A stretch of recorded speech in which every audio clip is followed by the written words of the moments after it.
Thank you for joining us. My name is Alexandra Hutkowski. I'm the curator of public programs here at the museum.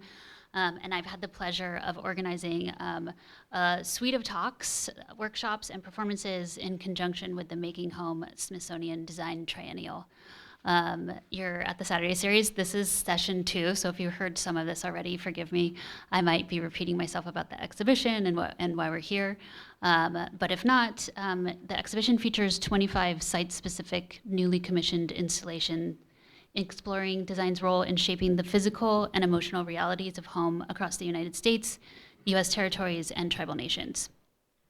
It is the 7th offering in the museum's Design Triennial series, which was established in 2000 to address the most urgent topics of the time through the lens of design.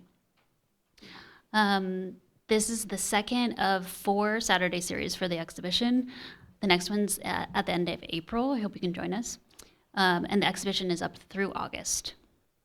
Each session is meant to give you a deeper understanding of the years of work that went into the show's installations and give audiences a chance to explore the exhibition with special guests joining us along the way.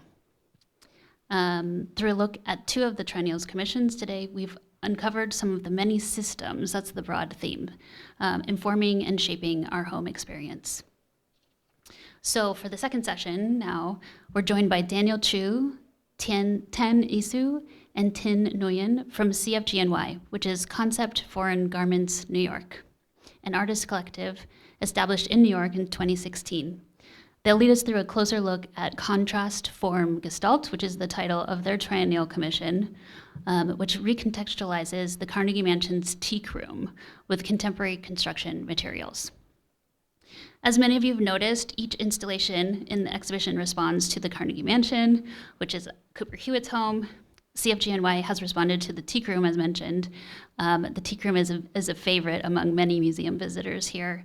And their installation gives us all an important history from the early 1900s and draws attention to systems of classification and knowledge as perpetuated through institutions like Cooper Hewitt. They'll be joined by writer and professor Eunsong Kim, who's here at the end, associate professor in the Department of English at Northeastern University, who's joining us from Boston today. She'll be here discussing many of the same themes, but perspectives on 19th and 20th century collecting practices, which have frequently and systematically depersonalized makers. Eunsong recently wrote a book titled The Politics of Collecting, Race and the Aestheticization of Property, which piqued the interest of CFGNY and brought us all here together today. So thank you so much. I'm going to hand it over to one of the co-curators, Alexandra Cunningham-Cameron, who will say a few words, and then we'll hand it over to you all. Thanks.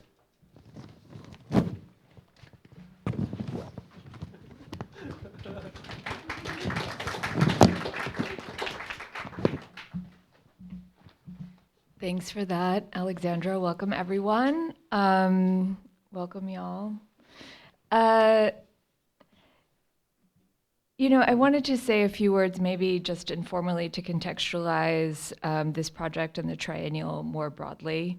The show was really developed with the idea of creating a space not just to present new design work through the process of commissioning many different designers, architects, and artists, advocates, individuals, families from around the country, but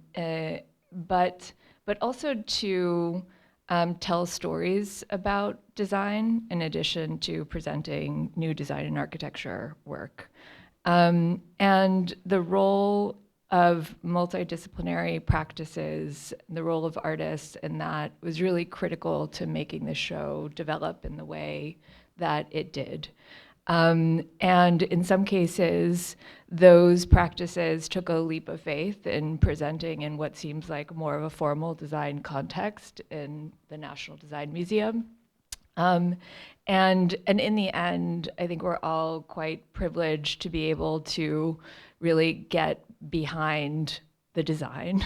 It sounds like a television show, but really to really understand some of the material, the context, the history, through the lens of these artists. And of course, CFGNY are some of the artists that I'm talking about in particular. We also developed the show in the context of the Carnegie Mansion, as Alexandra mentioned, which symbolizes much more than just a historic home, historic structure. When we thought about making this show, we were hyper aware of the fact that we wanted to, yes, like do a show about expansive perspectives on design through home, through the lens of home in a former home. And there would be a site-specific dialogue there, but also that the home that we occupied as an institution is a really particular space that has a specific history and many contexts to different types of people who walk through the doors. Um, And although all of the projects are situated in various ways in conversation with the space, with CFGNY, we spent a lot of time talking about the context of the building and also deciding where you wanted to go in the building and why. And what's emerged out of that research and that conversation and the work you've developed in the studio as a result of that really touches on not just the perspective that relates to what you're communicating in your practice and your own work, but it touches on the work of our museum and our collecting practices. It talks about what the building means and what it could mean and how to look at it in completely different ways. And it also talks about the presence of architecture in our lives more broadly, and how spaces that sometimes disappear into the background actually have a tremendous resonance in how we relate to each other and think about our values. So I'm incredibly grateful that you all are here today to talk more about this new work, because you also tried some things out for the first time for this. So I'm also really thrilled that you're in conversation with Eunsong, and who I think is just going to be a tremendous guide for this discussion. And thank you also for sharing more about your research in conversation with this crew. So that's it from me. Thank you all for coming.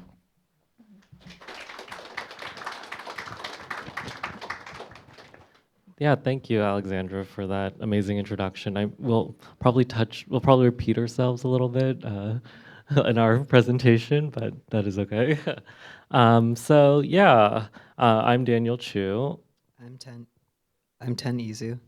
And I'm Tin Nguyen. We are CFGNY, and I guess yeah, when we were presented with the Teak room to basically do an installation in it, I think we were immediately struck when we walked into the room by the intense aesthetic of it. It's like if you haven't seen it, it's like this really beautiful, intricately carved teak wood interior that is also like very beautiful, but also kind of kitschy at the same time. I don't know. It like brought up a lot of questions for us, and it really sort of, I think, looked to us very vaguely Asian. And I use the term vaguely Asian. It's something that we have coined to basically describe our project at CFGNY. And I guess instead of looking, our project of exploring Asianness, where instead of looking for a sort of point of authenticity or point of origin in something as broad as the term Asian, our project is more interested in sort of like, what does it mean to be racialized Asian? What does it mean to sort of move through the world and experience being seen as other, specifically within like a Western sense and within the context of the US? And so although everyone from CFGNY's comes from very different cultural backgrounds and immigration histories to the US, I think what we all understand and hold in common is this sort of understanding of the alienation of being perceived as Asian. And I think our project really tries to build upon that sort of like shared alienation and sort of disidentify with Asianness, to sort of find moments of connection and joy and kinship that we do share with the people around us. So I'll talk a little bit about our approach to exhibition making prior to getting into our research for the Teak Room. As Daniel mentioned, oftentimes we're presented with these kinds of like very specific historical like institutions or places where we can begin to kind of look into why things are the way that they are. So a lot of places have these kind of vaguely Asian types of histories. And for example, one really important project that we did was at the RISD Museum's Pendleton House, which is a facsimile of Charles Pendleton's home, in which he housed many colonial era American items, and it was the first like American wing of any museum in the US, which was like very definitive of this kind of American aesthetic identity. But what we found was also that there were tons of Chinese furniture and porcelain objects that were kind of unattributed also in this colonial era collection. And from that, we kind of did a project about how the idea of China or this desire for access to Chinese goods has always been a part of an American identity even prior to the independence of the US when it was still a colony. We also did a project at the Japan Society, which is just downtown a little bit in Midtown. And for that, when we were approached by them to do an exhibition, we were really curious as to what the institution actually was, because oftentimes people believe it's a branch of the Japanese Foreign Affairs government or foreign ministry, because there's like a film program, there's a language center, there's a gallery, there's also business summits that happen there. And we were able to access its archives and found that it's an American organization that has produced an idea, a very specific idea of Japan to an elite American audience, as opposed to like more like actual lived experience of like Japanese people in the US over the past 100 years. So that's kind of like the background of how we start our projects. And a lot of our work has been focused on the turn of the century, because that's when a lot of like real contact between people in the Pacific or in Asia had started trading with or coming into contact with or immigrating to the US. And yeah, thank you everyone for coming. The other thing that we wanted to just briefly talk about was sort of like the mediums that we use. And in this exhibition, we are presenting a series of paintings, and it's the first time that we collectively paint all of them, and we'll sort of get into that further as we get into this lecture. But I think with each project that we've been approached with, or as institutions kind of approach us, we often kind of come up with new mediums to work through. And we do that because, and in a way we're able to do that because I think the four of us also we have different backgrounds in terms of what we studied. Like Daniel had studied film, I studied painting, sculpture, Ten studied ethnic studies and studio art, and KK studied art history. So as the years have gone on with our practice in exhibition making, the work has continued to evolve. And I think, yeah, we're really grateful that we're part of this show, because it allowed us to sort of expand the project and gave us a more conceptual framework around the production of these other types of mediums. I think one important thing to say is like a big part of how CFGNY also works is collectively and collaboratively. And that is very much a lot of what we also explore through our practice or praxis and making work, is how to work collectively. A lot of the like every like material that we make, as well as every kind of like general underlying idea of every project, we understand isn't going to be any single person's idea. And that's also, yeah, as Daniel said, very much part of our practice, where we're interested in dislocating this kind of like singular artist, genius, author, in the way that everything in the world is actually made by many people over a lot of time working together. Cool. Oh yeah, so you can go Yeah. to the next. So okay, how am I going to say this? So okay, to begin, we were given the Teak room as a place to start our research, and as Daniel mentioned, it's kind of really intense, very vaguely Asian, specifically very Indian, vaguely Indian looking room. And we did a lot of research on like who made this room, why does it look so intense compared to the rest of the mansion, why does it look so specific? And it was designed by this man who was a painter and interior decorator named Lockwood DeForest. He was born in 1850 to a wealthy New York family that got its money from shipping to the Caribbean and South America. And his other siblings were also prominent in the New York art scene, or art milieu. But he mentored under the famous Hudson River School painter Frederick Church, who was actually his distant uncle. Like, everyone was kind of connected in these kind of elite circles, and accompanied Church on his travels to these like exotic locales where he learned like plein air painting from him. So he went with Church specifically to Greece and Italy and started painting these like ruins of ancient civilizations in the Hudson Valley style. And something about the Hudson River Valley Painting School, and something about that specific type of art making was that it was a type of landscape painting happening parallel to the expansion of the U.S. into the West. So there were often these really intense themes of manifest destiny and seeing God in this kind of virginal landscape that was juxtaposed with pastoral scenes of like settlers and farmers. So DeForest would also keep practicing this style of plein air painting throughout the rest of his life, and as he traveled to other like exotic places, including Turkey, Syria, Palestine, Egypt, and India, as well as Western United States. So alongside plein air painting and his practice of that, Forrest was also interested in interior design. In 1878, he established a design firm, the Associated Arts, with Louis Comfort Tiffany, Candace Wheeler, and Samuel Coleman. I think one of their most like famous, currently present projects is at the Park Avenue Armory. So if you guys have been there, you guys have seen some of the work. And yeah, I think basically, well, they were in the forefront of the American aesthetic movement, which emphasized detailed handwork and tastefully erotic designs. And it valued aesthetics over function. And that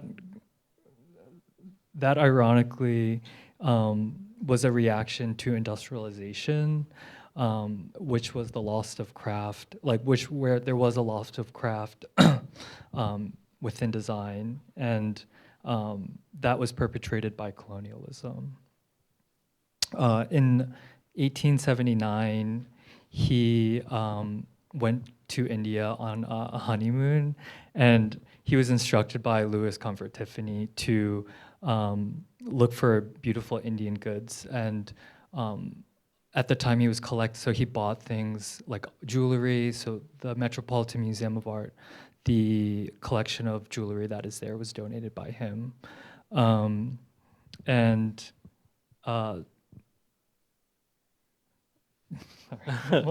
So Louis Comfort Tiffany was actually interested in Indian aesthetics at that time because of a bunch of exhibitions that were happening in London at the British Museum and the South Kensington Museum, which had basically inherited all the objects that the East India Company had acquired during their time of colonization of India.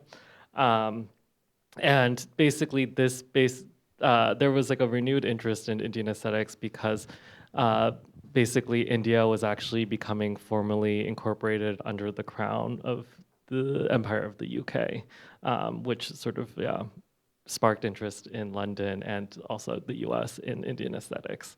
And so, yeah, as Tin mentioned, he collected a lot of it. He was mostly sent to collect Indian jewelry in India. But DeForest was also actually interested in woodworking, and he traveled to Bombay, basically trying to look for the best sort of specimens of Bombay blackwood, but none of them were sort of up to his standard of beauty. And Bombay blackwood is actually a practice where basically British colonialists would get interiors hand carved in Bombay using rosewood. And yeah, so he was trying to sort of find like the best version of it, but did not like any of it. And so he was trying to sort of find like the best version of it, but did not like any of it. in Bombay, he was more interested in sort of the crafts that the local people were using, and his wife specifically was interested in the textiles and clothing that local women would wear. And as like a white sort of American traveling to India, she sort of like crossed the taboo, the sort of line of taboo of like wearing Indian clothing, basically, that was sort of uncouth for someone of her stature. He eventually landed in Ahmedabad, India, where he immediately became really enamored by the the woodworking being practiced there. Um,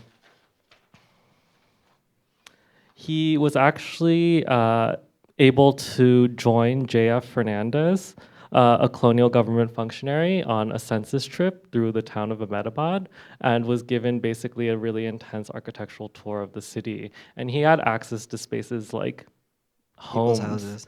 What? People's houses. Yeah, people's houses, basically, because he was also on this sort of census trip. And I think it was the first census that was done by the government of Ahmedabad.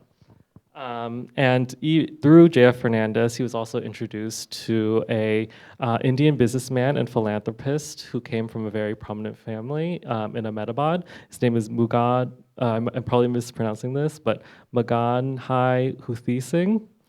And with this man, he started the Ahmedabad Woodworking Company, where they would employ the Mistry, which was the Indian caste of craftsmen, as labor to create basically interiors.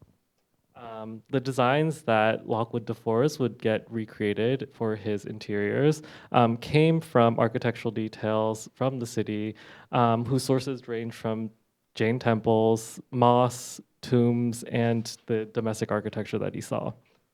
He would alter and combine these design motifs at will to create chairs, wardrobes, fireplace, mantles, and entire room exteriors like the teak room that you see upstairs.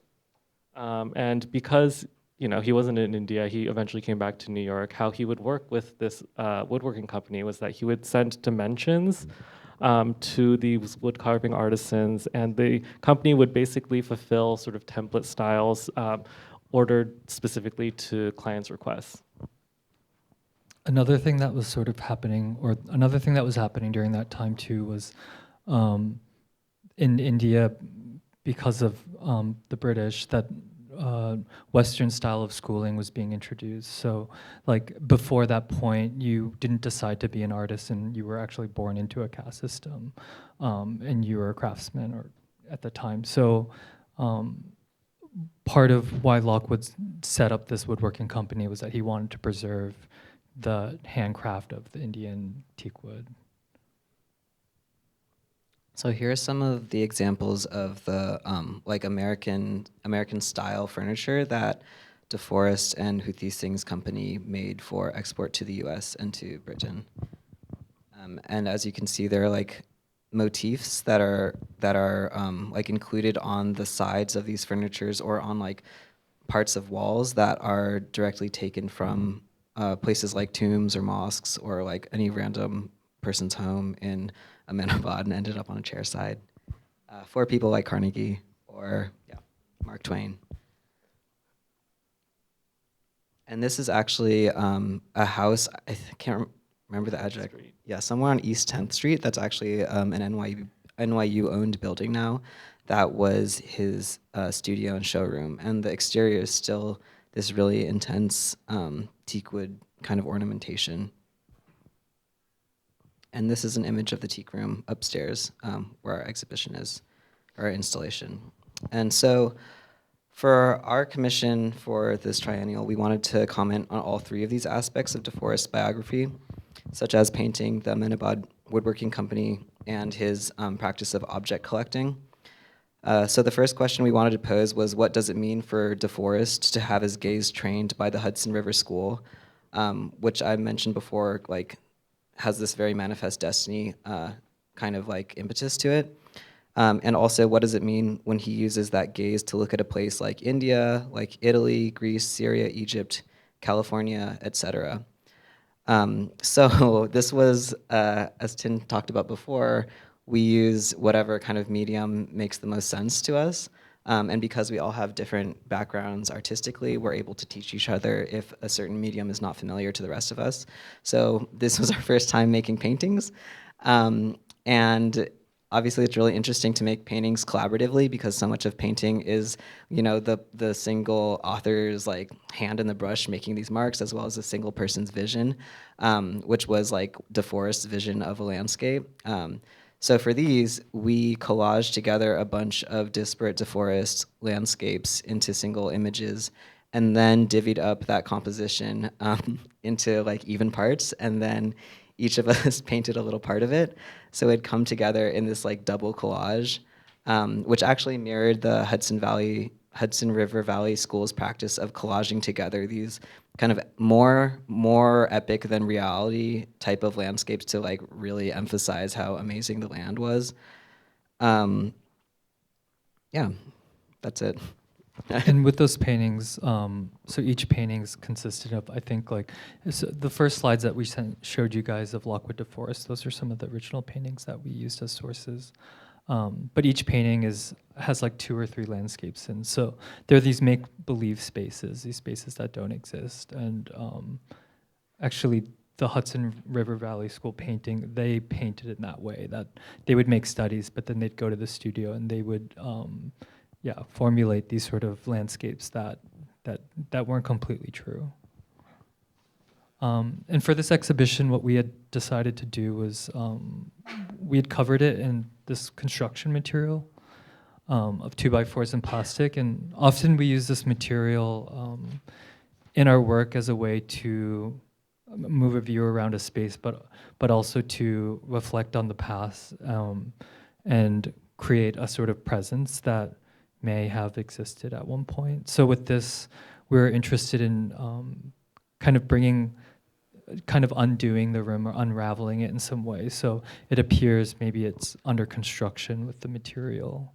And we decided to build these sort of windows that the paintings sit within, and we wanted the woodworking of the teak room to be the frames of the paintings themselves.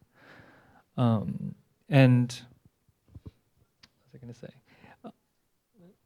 And I think with sort of cutting out these windows, we wanted also to sort of provide a very specific gaze and a specific way of looking onto our paintings, but also onto the room, to sort of mirror and also like embody sort of the gaze that we're trying to talk about with Lockwood DeForest, and the gaze of the museum, I would say. And I think the way in which we approach making this work, like we were trying to embody the way in which Lockwood DeForest, like we imagined that he moved through the world, like where he would go to other countries and sort of pick culturally specific details, or make depictions of the land and sort of, make these depictions and sort of make them his own. And we wanted to sort of reflect that way of looking at the world back onto his practice. By recreating these paintings, but then also by framing out the room. And in the center of the room of our installation, we actually have a collection of objects that the Cooper Hewitt was very generously willing to let us kind of transform into part of our installation. And so all of these objects are taken from places that DeForest was either inspired by or traveled to himself. And we chose these objects specifically because of the way that we saw Victorian era, as well as, a museum like Cooper Hewitt or the Met or another type of like cultural historic museum collects the world, where all of these objects don't have much information about them aside from like maybe a time period in which they were produced, a general, very, very general region, and specifically who donated it. So a lot of these like kind of suitcase souvenir-sized objects came into museums' collections through wealthy people like DeForest traveling the world in the late 1800s or early 1900s, and taking these tchotchkes for themselves and then dying and giving their like hoard of treasure to a place like the Cooper Hewitt to keepsake as a national treasure. And for what reason? There was a really great panel right before us that went much more into that. It was really, really good. So for this work, we decided to assemble these objects that I think span around 2,400 years and come from a series of different countries. And with these objects, we created a figure because we wanted to create some kind of presence with them. That yeah, we weren't really interested in sort of like this idea of like restoration, like restoring sort of their histories because they're so like unknown to some degree, but wanted to create a kind of presence that they could exist within. And I think also like we are also commenting on the way in which like these objects have played a really outsized influence on also even creating an image of an other, like creating an image of a place like India, China, Japan, how most people like at that time only experienced sort of an otherness or an exotic other through these objects. And so these objects have a lot of meaning, there's a lot of meaning ascribed to them and how, and processes of racialization and also how we think of peoples and countries.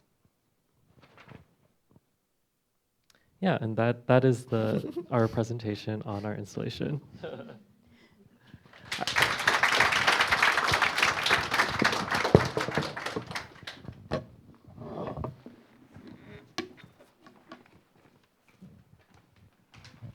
Thank you so much, Daniel, Ten, and Tin. And thank you so much, Alexandra, for inviting me to be part of this conversation, as well as CFGNY.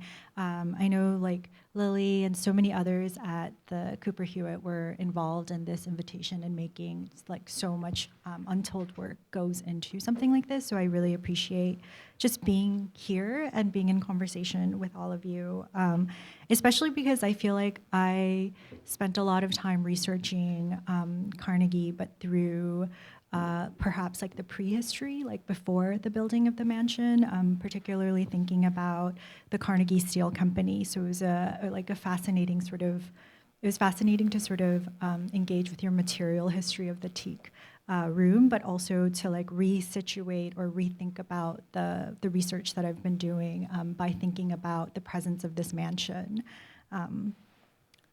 So I want to sort of give us like a little bit of like an overview of the ways in which Andrew Carnegie does build the wealth that he becomes known for, and the sort of prehistory of the philanthropy. And I thought that I would start by just sort of commenting on the narratives that are still held about philanthropy and the robber baron era, even to this moment. So this was like from a recent clip or an interview on The Daily Show.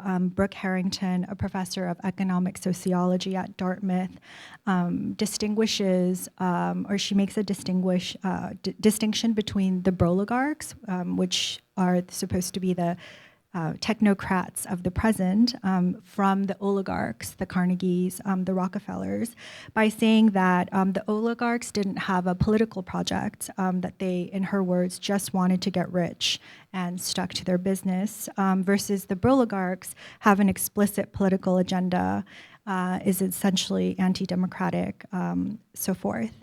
And I thought this point was fascinating in that it actually plays into a very well-worn narrative concerning past glories and nostalgia. It sets up the present as somehow distinguishable from the past, and the past as somehow better.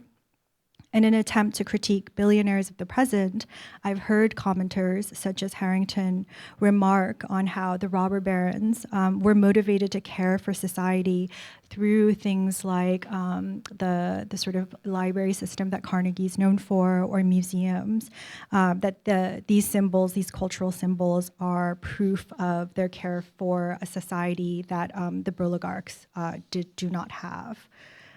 So the mistaken glorification of past billionaires as pivotal, generous, and foundational feeds into this kind of, once again, like somehow the past is always better, exploitation was even kinder, an amelioration of really their victims. And I think today I'm gonna really touch on like the history of the Homestead Strike of 1892 and the history of deunionization that we can really look to the Carnegie Steel Company for, in addition to the ways in which coal mining and steel manufacturing is pivotal to the environmental catastrophe that I think many of us are thinking about.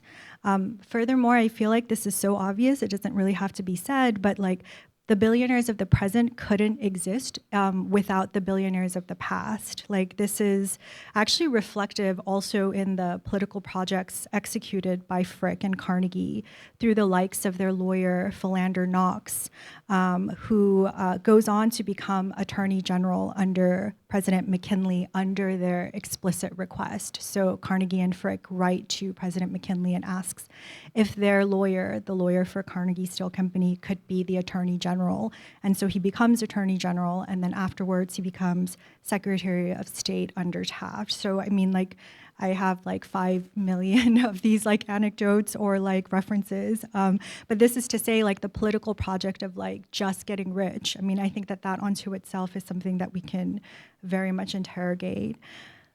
So I think that Carnegie and Frick is like very much known today, perhaps for the Frick collection, the Cooper Hewitt, perhaps like the library system. Perhaps much less advertised is the ways in which the robber baron era is directly responsible for the deunionization of US labor and the ways in which philanthropy really comes out of a hostile relationship that they had to present day workers. So the Carnegie Steel Company operated the majority of the steel plants in Pittsburgh along this river. And I feel like it's always kind of important, I think like CFGNY point out to like think about like the land, like where were the plants, what happened on that particular land. Like the history of the strike is that in 1892, there is a clash between the unions who want to keep the union and Carnegie and Frick who decide that the union is going to be no more. Basically, they agreed to all the concessions except for the dissolution of the union. At that point, private militia are hired. The Pinkertons are hired to open fire on the striking workers. Workers are killed and injured, and then the National Guard is brought in. 8,000 National Guard members are brought in to forcefully reopen the plant. So I think like when we're thinking of something like union history, it's always kind of important to keep in mind like this is a conversation about worker autonomy. Like what is worker autonomy? What are the ways in which a worker is allowed to navigate a system? And I always want to make the point that worker autonomy is tied to aesthetic autonomy, and like labor and aesthetic autonomy are actually part of a very continuous conversation. I feel like I have like papers, so too many papers. I also just want to very briefly mention, like, we could actually trace museum collections always back to like the study of kind of like patron history is fascinating. Like, this is a map of some of the steel plants, and it's related to on the map you see McCulloch, which is over there. If you see like on the street right there, that was the plant that was operated by Walter Arnsberg's father, and that is Marcel Duchamp's primary patron. So I think that there's a way in which like modernist collections or what's considered like European masters, their collections are seen as like aesthetically differentiated, which we could have a debate like what is aesthetic differentiation, what is vaguely Asian within those categories, but like much of the funding, much of the finance actually has like the same extractive history. It can be sort of traced back to a moment in which there's land extraction, but there's also labor breakdowns across the United States. So this is from an anonymous pamphlet that was distributed at the opening of the Frick collection in Pittsburgh. I found it in Jeanette Bastian's article, Flowers for Homestead, so I want to reference that. But in the pamphlet, the writer makes clear, like asks this question, like our memories are not for sale, that like, you know, like the unveiling of the gallery is not the is a moment actually to like reconsider a moment of violent US labor breakdown. It is not just a celebration of a kind of like aesthetic project, which I think that your installations so clearly point out. And this union, this anti-union, this violent anti-union history is incredibly important if we're really situating this mansion, which was built after the Homestead strike. So by 1900, there was not a single union that the Carnegie Steel Company recognized. So between 1888 to 1900, like there was a fundamental breakdown of steel unions, and it's really only after that that in this graph it shows like the Frick Collection's acquisition process begins, and also Carnegie's library process begins. So maybe like it would be important at this point to kind of point out that the formula that workers noticed right away was that after the union was broken, they were gifted a library. So at Braddock in 1888, the union was broken, and then in 1889, a library was unveiled. And there's a speech in which Carnegie explicitly says, like, you know, I would like to give Homestead a library, but the men there are not our partners. And so it's after the union is broken, like 2 or 3 years later, that the library in Homestead is unveiled. And for this reason, towns actually actively rejected the offer of the library because it came with the tension of sort of like the loss of some sense of, I think, worker autonomy. So 2 more things to kind of point out before I talk very briefly about like more aspects of the library. So these are letter correspondences from the University of Pittsburgh archives between Henry Clay Frick and Carnegie, in which they discuss the protocols that will be utilized during the strike. So things that they deployed over 100 years ago were things like hiring journalists to make sure that their position was actively, sympathetically presented to the kind of like the reading public. Also an understanding with the sheriff, so like in a negotiation with the police to make sure that like the police would take the side of Carnegie Steel Company. I mean, the National Guard was brought in, so I feel like that already is sort of something we could surmise. In the letter, it says very clearly that like the hiring of the journalist is important because the newspapers might be inclined towards the enemy, and the enemy there is supposed to kind of denote the potential striking worker. The last, like, perhaps like it's also really important to know that Knox, who goes on to become Attorney General, he is someone who actively requests that the workers be tried for treason. So after the disillusionment of their union, they are tried in Pennsylvania for conspiracy and treason and barred from employment at the nearby steel companies. Okay, so for the sake of time, I can come back to this. This is like the new contract that all the workers were supposed to sign that actually pegged their wages to the market scale of steel, which meant that like their wages at any time could fluctuate depending on the sort of like the movements of the market. It also canceled the notion of the 8-hour working day, which is what the previous union had negotiated. So workers were working something like 12, sometimes 18 hours a day. And so some of the workers would say things like, what would I even do with a library? Like, I work 18 hours a day. Like, when would I go to a library? And in sort of thinking about this, like I find like this this provocation by Marx to be like so important in that like when we're really thinking about like philanthropy and we're thinking about kind of like gift giving, like who's like, what is the notion of free time and what is like the notion of the gift, and whose like whole lifetime of labor time like really constitutes the gift. Yeah, so this is the quote of 225 communities turning down the library. Carnegie post Homestead goes on to build something like 2,811 libraries throughout the U.S. and the rest of the world. And one of the references to a worker who's like, "What would I do? I work 18 hours a day. So without kind of worker autonomy and protection, what exactly would I do with the notion of a library?" The last sort of point that I'll make before asking you so many questions is the libraries, the Teak room I discovered through CFGNY. The Teak room was supposed to be the family library. And so the vaguely Asian decorated family library, the elaborately vaguely Asian decorated family library really is a contrast to the libraries that Carnegie thought his workers should have, in that the workers were supposed to have libraries full of what he called useful knowledge. And in a speech that he gives, I'm gonna just point out a few different points in this particular speech where he constitutes the notion of useful knowledge, but he also makes sure to say that that useful knowledge is not like Shakespeare, it's not Ulysses, it's not the learning of Greek or Latin or Choctaw.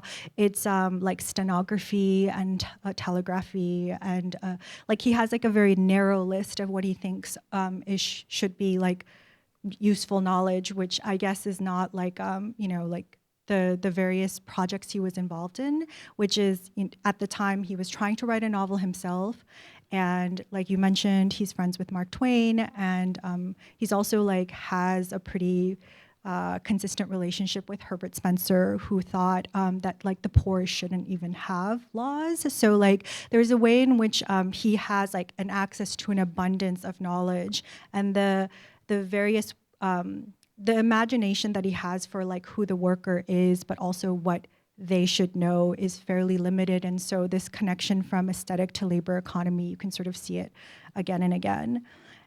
And I actually want to say, I think something like useful knowledge is, to invoke Toni Morrison, is oppressive language, and that it is language that it's invoked to really limit knowledge. And I would actually like to fundamentally reject something like useful knowledge, through the invocation that it demarcates, and its entire purpose is to sort of reduce and oppress.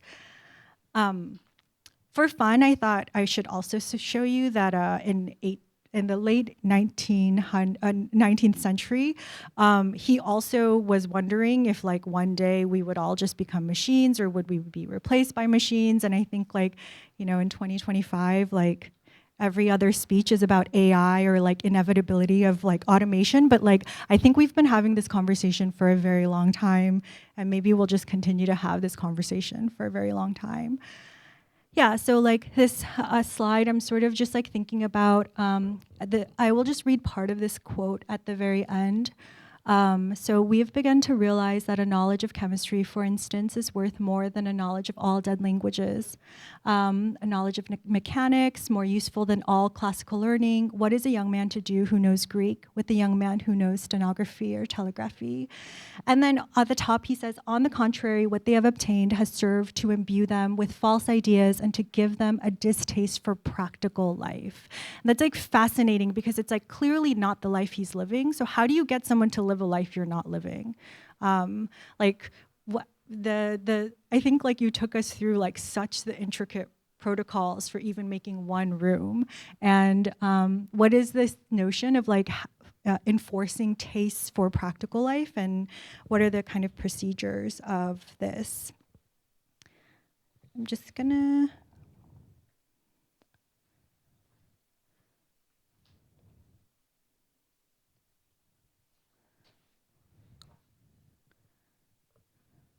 So the imagined worker is to read and study, but only usefully towards the life Carnegie approves of.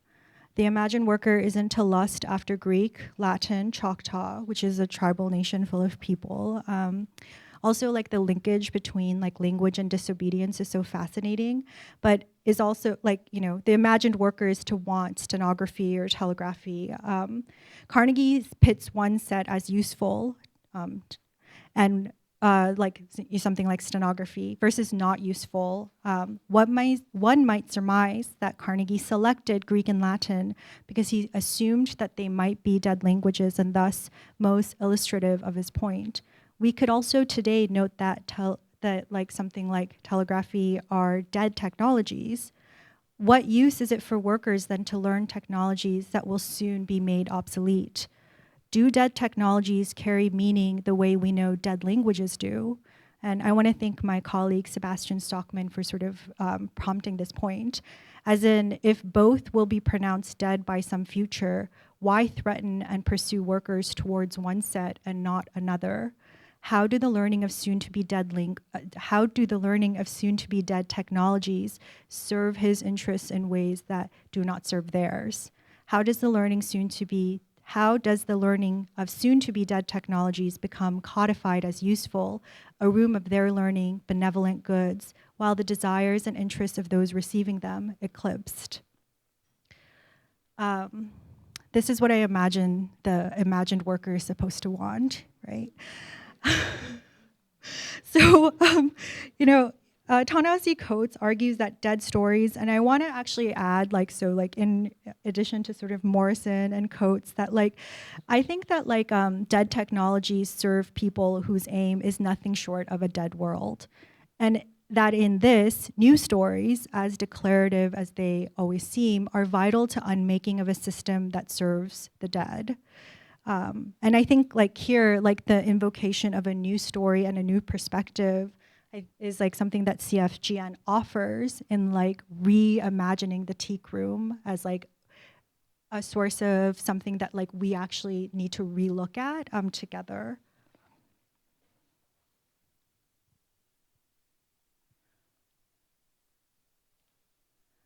Yeah, so you know, this historia, this like continuum of gift refusal, I think is not something that is a small footnote or like a minor footnote to this like larger conversation about philanthropy.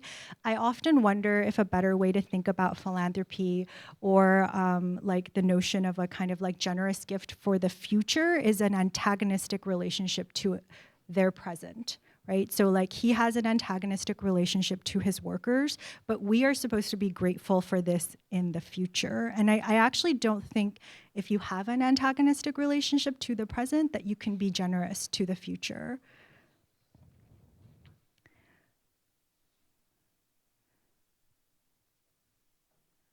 Okay, slides that we can talk about later.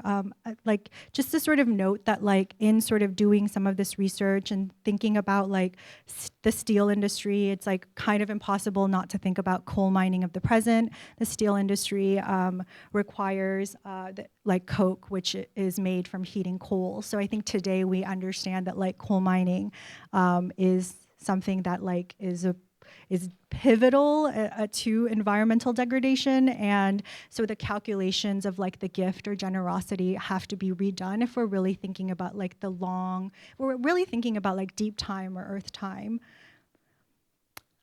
Okay, so in sort of conclusion, I've been wanting to sort of think about how like the critical engagement with the Teak room by CFGNY and the Carnegie dynasty concern a history, narrative, and justice. I think the critiques offered by the artists are in service of past injustice and future longing. The critical engagement demonstrates belabored, like, or the critical engagements are sort of like demonstrated through belabored years of sort of research, like archival research, but also just kind of thinking about colonialism very critically. And historian Chris Manjapra writes that a reorientation to the past is always about our present. Tending to sites of unexamined harm and conflict is one step towards redress and recovery. Carnegie created a dynasty, and his association with libraries, museums excludes his relationship to the deunionization of the US.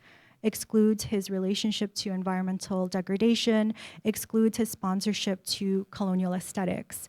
The wealth and stature that brings us this particular museum and the Teak Room is the materialization of a colonial power that has to be studied most deeply if we're committed to a future unlike this past. Critiques of the past, of past forms of institutionalization, does not make us vulnerable. And I say this because I think that there is some concern right now that like critiques of institutions as might hinder or might like affect the ways in which institutions are legitimate, like are being attacked. But I actually think like dissociation from past to present, disavowal of historical harms and desires, the re-narration of expropriation and injustice as benevolence, the unknowing of our material history and presence, that's what makes us vulnerable to repetitions of old ideas, old forms, and neo-colonization. So that's where I will end. And then maybe I could start asking you some questions.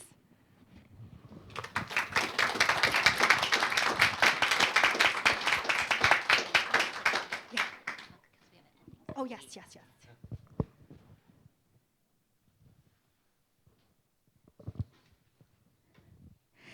I actually wanted to begin by asking you, I mean, I have so many questions, but I actually wanted to begin by asking you about the name Constant Form Gestalt, because I feel like form Gestalt, like together is like such a, like a beautifully complex way to think about the space of the museum, but also like unexamined sites of history. So yeah. First of all, thank you so much for that really amazing lecture. Like that was so much to think about, and I think, I don't know, just one short thing. We're always thinking about like these moments or these kind of like confluences of like things that happened in the past that position us in the present. And I think one thing we often think about is like how do we even think about the future when we're kind of like in this like swirl of like pushing us into the present moment. And I think ending on that note about accepting or like letting the tendrils of the past kind of like unfurl in the present as a way of producing a future we want to live in is really beautiful. So thank you for that. The question, contrast form gestalt, we often play with acronyms of CFGNY because it's an open-ended acronym, which is our name, and depending on the project or like what we're doing, we feel we want to be playful with it. But I think like, you know, looking at moments of the past or moments of like who was DeForest, his relationship to the like Carnegie legacy, his relationship to this really specific version of Orientalist aesthetics. Like, what about these objects when we mash them together? These like rootless objects. So like, you know, contrast and then the form. I don't know. It's like really silly to kind of try to explain. But then when you look at it, it's like all these things mushed together kind of present our understanding of the present. I think what you're saying, just this idea of re-examining, right? So I think to understand the gestalt of something, you really have to kind of step back and look at the largest picture. And yeah, I think that's where that came from. Yeah. I mean, I love the title. I don't think it's silly. I don't think it's silly to look at It's it not further. silly, I actually thought like the title was incredibly evocative in terms of asking us to really think about like design and structure, shape and form, and their constitutions. So that's why I kind of like wanted to ask you. But in sort of thinking about structure and form, like I know that like the way that like the room is reconstituted through your labor of sort of like construction materials, like I think is so pivotal to how to think about this kind of vaguely Asian colonial travel, colonial aesthetics. And I was just hoping that you could talk to us a little bit about the ways in which like you described that like you did the installation, you did the making of like all the sort of aspects of that room. Yeah, could you like talk to us about this process?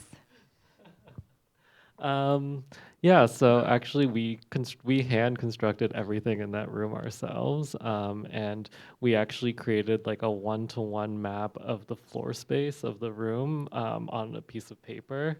and sort of unfurled that into our studio and built the walls at our studio to the specifications of that map, basically.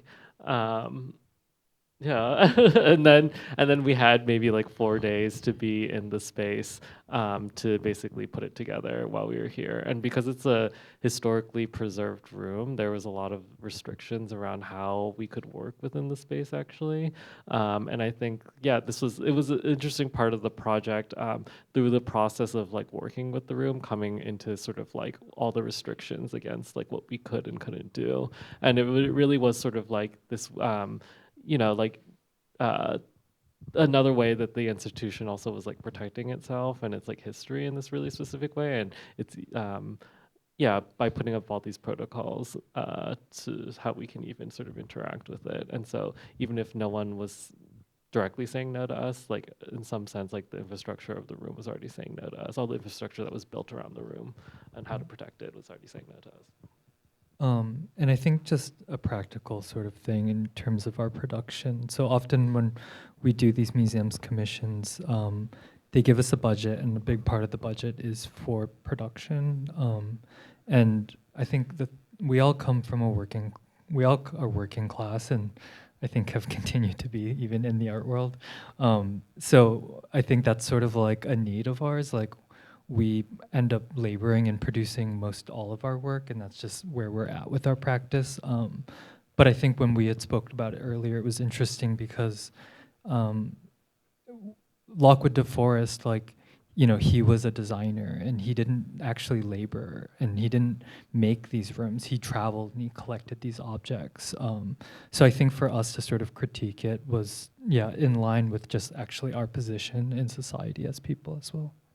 No, I actually really loved the sort of like learning about this, especially because, DeForest is like basically commissioning other people to make the vaguely Asian pieces that he comes up with. And I think that like this process of like, there's so many words to sort of describe the person who makes, like sometimes they're called like artist assistants, and sometimes they're called fabricators, and sometimes they're called like, installers. And it seemed like you took up all of the positions. So there was the aesthetic critique comes through with the labor critique, in which like, you're not separated from the labor of the room as you're sort of thinking about the labor history of the room. I don't know. It was a lot.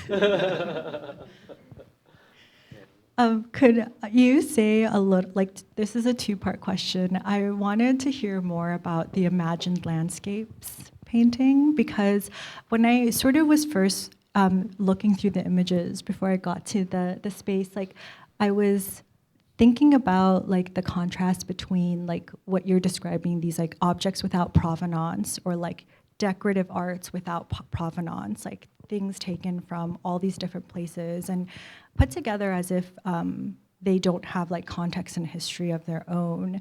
And then this sort of Hudson River Valley Schools notion that like you could just imagine a landscape, but the landscape that they're imagining comes as you're situating from study. So I was like thinking about like one, like who the family library room, like it's imagined that like the family would use it. Like who do you think like they were sort of thinking about as they were like constructing like this room? But also like I really actually like was trying to situate your own landscape paintings. Like I still kind of wanted to figure out like where the pieces were in terms of coming together, and I just was hoping to hear more about like your navigation through like thinking collaboratively and imaginatively about like the landscape or the notion of landscape. I think when we started, we actually had a lot of conversations about how landscape is a psychological space, and we were trying to figure out how to both, try painting in our practice as a collective, as well as trying to figure out the painting's relationship to the collection objects that we were interested in working with. And we were, I don't know that we have ever actually talked about this, but in initial discussions, we were speaking about how the landscape is both a psychological space as well as can be read as a body, especially in the way that the Hudson River Valley, sorry, painters thought about a virginal landscape that was to be penetrated by the United States, and there's a wilderness that is meant to be both protected, domesticated, and then ruled with a benevolent hand in the way that collection objects are acquired from from the danger of being lost to time, and then organized and preserved in these kind of tomb-like collections in which they can only exist under really specific conditions.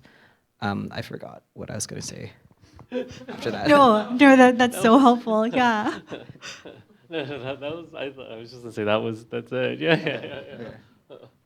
No, that's so I'm thinking about the ways in which Mark Dowie writes about how Ansel Adams would wait for the Miwok people to finish walking, so to take a picture of the Yosemite as empty and free of people, and how this plays into this notion that the mountains or the parks are without people, and you're touching on this notion that the aesthetic imaginary is part of a colonial imaginary that really thinks about people, spaces, and power in ways that are actually not separate from the sort of the ways in which colonialism, the colonial power has an aesthetic function, or the aesthetics sort of have a relationship to coloniality.